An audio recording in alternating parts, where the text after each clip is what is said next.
And that's why I think it's a good time to learn some grammar. Now did I stammer? Work on that grammar. You should know when it's less or it's fewer. Like people who were never raised in a sewer. I hate these word crimes. Like I could care less. That means you do care. At least a little. Be a moron. Hey, you better slow down.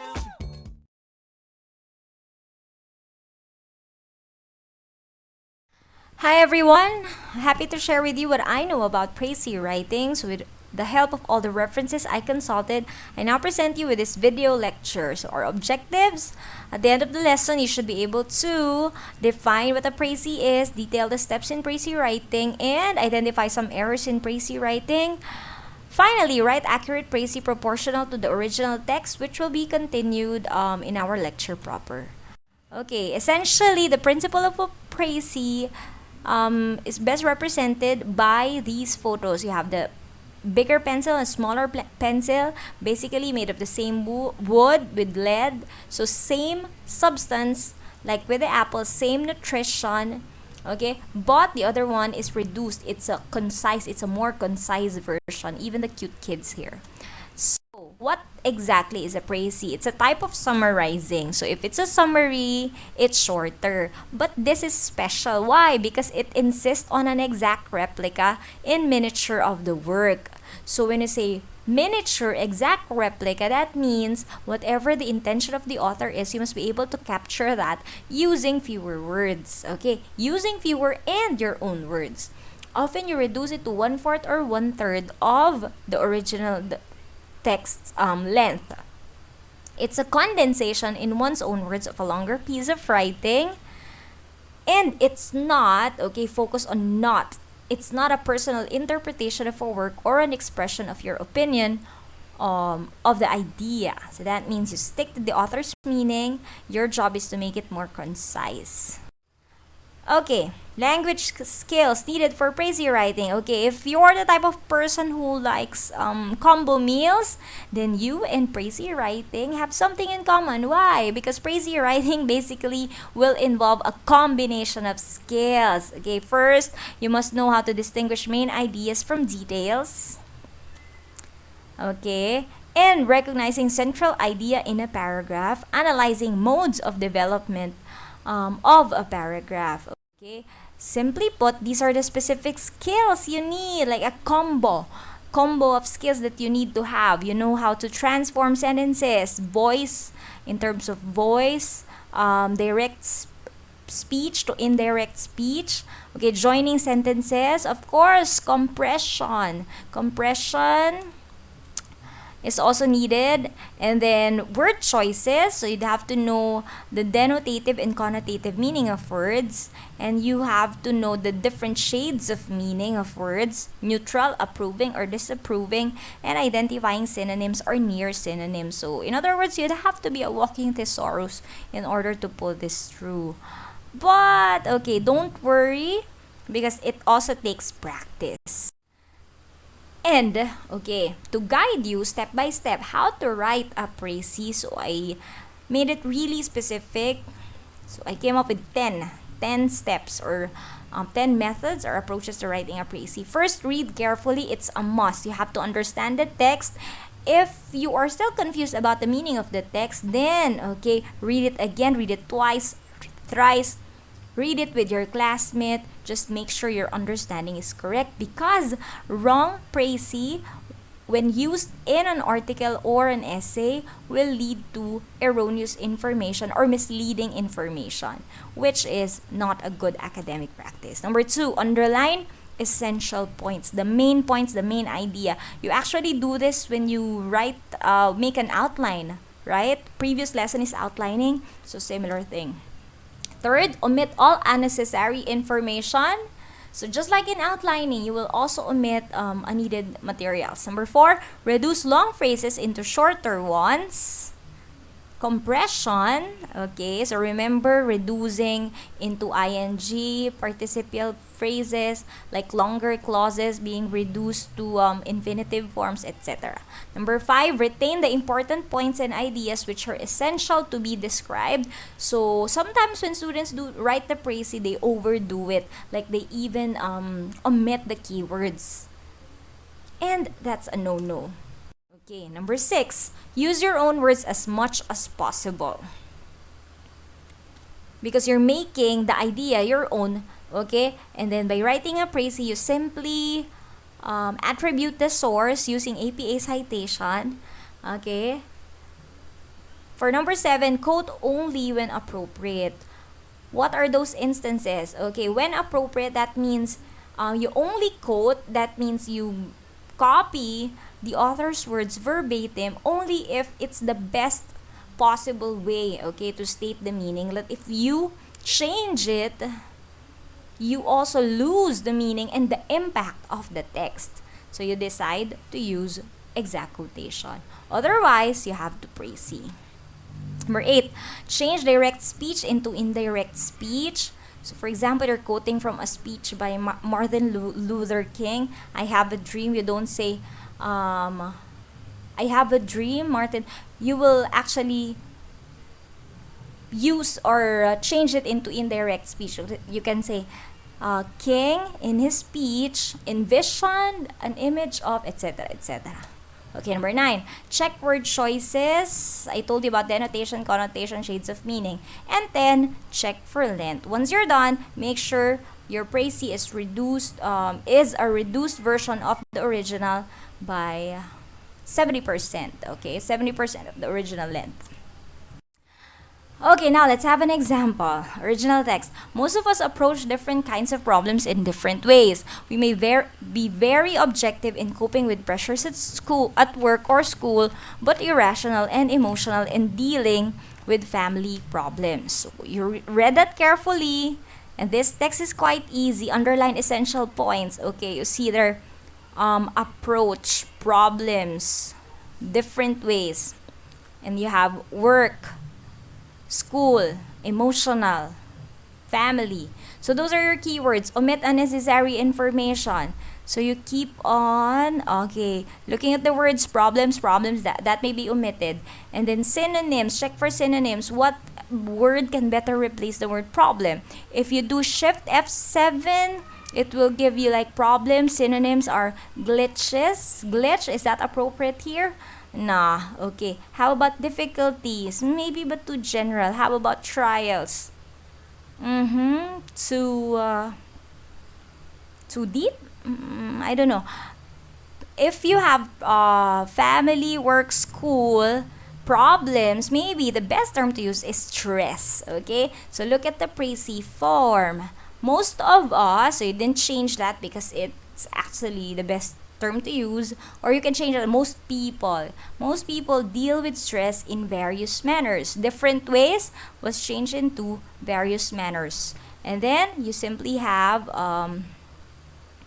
objectively, irrationally, or emotionally. No need to mention the different situations because the focus of the sentence is different ways of dealing with problems.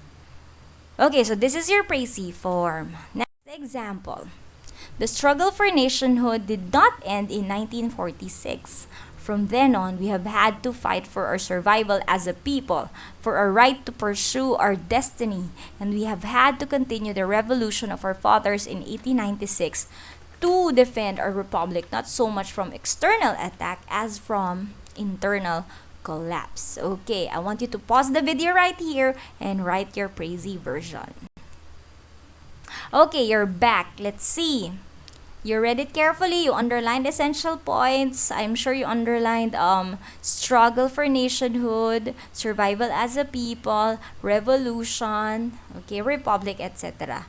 Unnecessary information. So external attack, internal collapse. You can collectively term that as from within, okay, or from outside. What is there anything that you wish to quote? None. So let's try to reduce long phrases. For example, our right to pursue our destiny. Is there any way of stating that? Pursue our destiny. Okay, so compare your précis with this phrasee. To survive as a people. Okay, compressed version, because in the original you have for our survival as a people. Okay, and then our right to pursue our destiny was rephrased into national self-determination. Same meaning. Okay. After 1946, so in the original it said did not end in 1946, so it continued. We have had to struggle to save our republic from enemies within us. That's what we mean. The enemies, we are protecting the republic from internal collapse. So in your précis, you said from enemies within us. Okay, congratulations if your précis is similar to this one. If not, then do not be disheartened because we'll have practice exercises in class. But as right now, what you need to know are the common errors in précis writing. Let's have this original text. So I want you to read it. It's by Jane Goodall, Through a Window. Pause and read. Okay. Now, first error in précis writing. When you present an inaccurate précis, this is a result of maybe wrong understanding or misunderstanding or wrong comprehension of the text. Example, Goodall learned from her experiences with chimpanzees that they react positively to direct looks from humans. Why is it inaccurate? What makes it inaccurate? That they react positively. Okay? Because in the original, it simply says a chimpanzee will understand and may even return the look. It doesn't mean positive altogether, right? Second, failing to isolate the main point. Okay, précis writing, you're after the main idea, of course. So if your précis something like this, Goodall shares that she dislikes looking directly into the chimpanzee's eyes because she once thought this can be threatening to the chimps. So in your précis, you stopped at the first sentence. Okay? How about the more important idea? The more important idea, which is stated in the last sentence, as long as one looks with gentleness. Okay, that part wasn't captured in the preceding précis. Number 3, including your personal interpretation along with something the author says. Remember, a précis is supposed to be objectively written. Do not put your interpretation. Do not get carried away by your emotion. Like here, Goodall reports that when humans look directly but gently into chimpanzees' eyes, the chimps are not threatened as they feel cared for instead. What makes this incorrect? As they feel cared for instead. Remember, you are not an expert on chimps and you did not do the study. Goodall did, so do not interpret. Okay? So, nothing in the text, in the original text, can be used as basis for your interpretation. Number 4, including your own judgment about the point made in the original texts. So this, or maybe avoid putting your comments and judgment. Example, by stating that chimpanzees are not threatened when humans look at them directly but gently, Goodall established that primates possess human-like emotions. Whoa.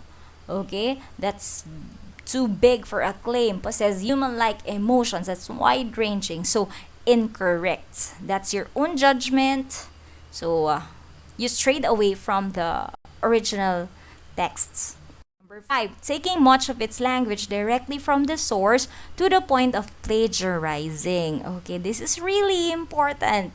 You have to, when you write a précis, use your own words as much as possible. Like here, Goodall reports that as long as one looks at the chimpanzee with gentleness and without arrogance, then the primate will not feel threatened. So if you look at the original, as long as one looks with gentleness without arrogance, so you copied that. So that will make you commit plagiarism, which is an academic theft. It's a crime. Okay. Number 6, writing a Precis almost as long as the original. Example, Jane Goodall's experience with chimpanzees taught her that these primates do not actually feel threatened if they are looked directly in the eye. As long as the look accorded to them is gentle without air of superiority, a chimpanzee will understand. Although the meaning is correct, you use 42 words here. This is more of a paraphrase because you included everything. Okay, do not include everything. Like, go back to the how-tos or the steps. Step number 3, that says you have to omit unnecessary information. Okay. So, with all those common errors in mind, there are 6. Okay. We come up with an accurate Precis. With only 23 words, you have Goodall reports that when humans look directly but gently into chimpanzees' eyes, the chimps are not threatened and may even reciprocate the act. Look at the original. So you did not need to say, I never like to look at chimpanzees straight in the eye, because you decided it's not so important. What's important is the result of Goodall's study. And then you also translated direct, because the given text is direct speech. You translated that into indirect speech by saying Goodall reports. That's why you have to also to know also the different verbs like reports, states, contends, argues, debates. You can choose among those verbs to suit the author's meaning. But since this is part of a report, maybe anecdotal or okay, it's okay to use the word reports. And then you did not copy anything. You copied which one? Gently. Oh no, gentleness, which is an adjective, was translated into gently, this time an adverb. And then the chimps, another term for chimpanzees, are not threatened. So you related that with the first sentence, and then for the last part, and may even reciprocate the act. So that is your restatement of the line, may even return the look from the original. Okay, so you notice here, shorter, more concise, more compact, but similar in meaning, similar in substance. The author's message was fully captured. That's what a good Precis is. Okay, so for your homework, I'll be giving you an original text and an example of an unacceptable Precis. So you have to read the text and cite 3 errors in Precis writing. So from the 6, cite 3 committed by, okay, this is the original, committed by this unacceptable Precis. So write answers in a 1/4 sheet of yellow paper, submit next meeting in class. And I want you to also study this acceptable version of the Precis and figure out why this is a good example. Maybe write your own version as well. Okay, so comparing the two. These are my references. So if you have questions, we'll see each other next week. Okay, goodbye everyone. Keep safe.